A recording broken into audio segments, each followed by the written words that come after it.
नमस्कार, ओम आराधना चैनल में आपका हार्दिक स्वागत है। आइए जानते हैं जगन्नाथ यात्रा से जुड़ी कुछ खास बातें। हर साल आषाढ़ माह के शुक्ल पक्ष की द्वितीया तिथि को भगवान जगन्नाथ की पुरी में रथ यात्रा निकाली जाती है।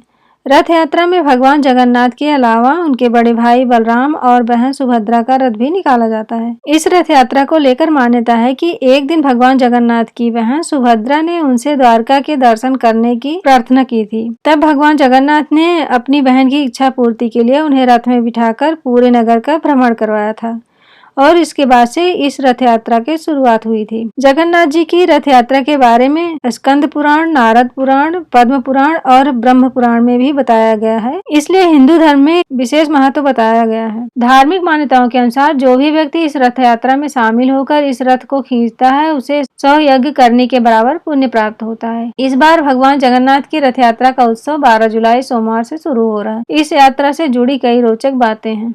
800 साल पुराने इस मंदिर में भगवान कृष्ण को जगत के नाथ जगन्नाथ जी के रूप में पूजा जाता है और इनके साथ उनके बड़े भाई बलराम और बहन सुभद्रा भी विराजमान हैं। रथ यात्रा में तीनों ही देवों के रथ निकलते हैं। रथ यात्रा के दौरान भगवान जगन्नाथ के साथ भाई बलराम और बहन सुभद्रा के लिए अलग अलग रथ होते हैं। इन रथों को बनाने की शुरुआत अक्षय तृतीया से होती है।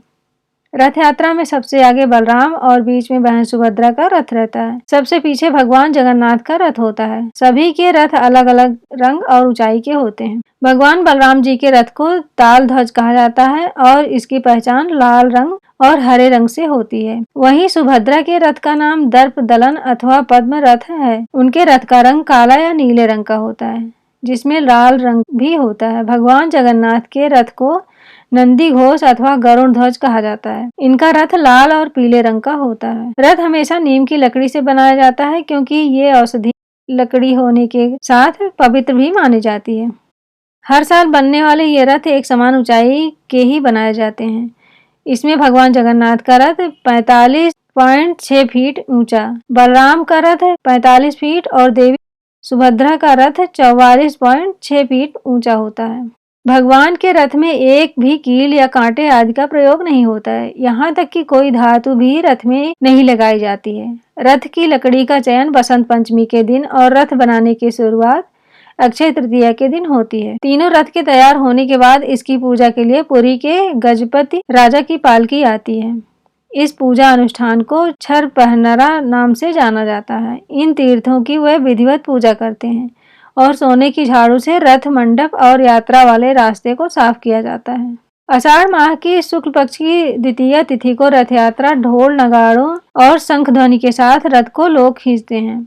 जिसे रथ खींचने का सौभाग्य मिल जाता है वह महाभाग्यशाली माना जाता है। जगन्नाथ मंदिर से रथ यात्रा शुरू होकर 3 किलोमीटर दूर गुंडीचा मंदिर पहुंचती है। इस स्थान को भगवान की मौसी का घर भी माना जाता है। एक अन्य मान्यता के अनुसार यहीं पर विश्वकर्मा ने इन तीनों प्रतिमाओं का निर्माण किया था, अतः यह स्थान जगन्नाथ जी की जन्मस्थली भी है। यहाँ तीनों देवों 7 दिनों के लिए विश्राम करते हैं। आषाढ़ माह के 10वें दिन सभी रथ पुनः मुख्य मंदिर की ओर प्रस्थान करते हैं। वापसी की यह यात्रा बहुड़ा यात्रा कहलाती है। जगन्नाथ मंदिर पहुंचने के बाद वैदिक मंत्रोच्चार के 20 देव विग्रहों को पुनः प्रतिष्ठित किया जाता है। जो व्यक्ति रथ यात्रा में शामिल होकर जगत के स्वामी जगन्नाथ जी के नाम का कीर्तन करता हुआ गुंडीचा नगर तक जाता है वह सारे कष्टों से मुक्त हो जाता है। जबकि जो व्यक्ति जगन्नाथ को प्रणाम करते हुए मार्ग के धूल कीचड़ आदि में लोट कर जाता है वो सीधे भगवान विष्णु के उत्तम धाम को प्राप्त होता है। और जो व्यक्ति गुंडीचा मंडप में रथ पर विराजमान श्री कृष्ण, बलराम और सुभद्रा देवी के दर्शन दक्षिण दिशा को आते हुए करता है उसे मोक्ष मिलता है। अगर आप इस चैनल पर नए हैं तो प्लीज लाइक, शेयर और सब्सक्राइब करें, इससे आने वाली वीडियो आपको मिल जाए। धन्यवाद।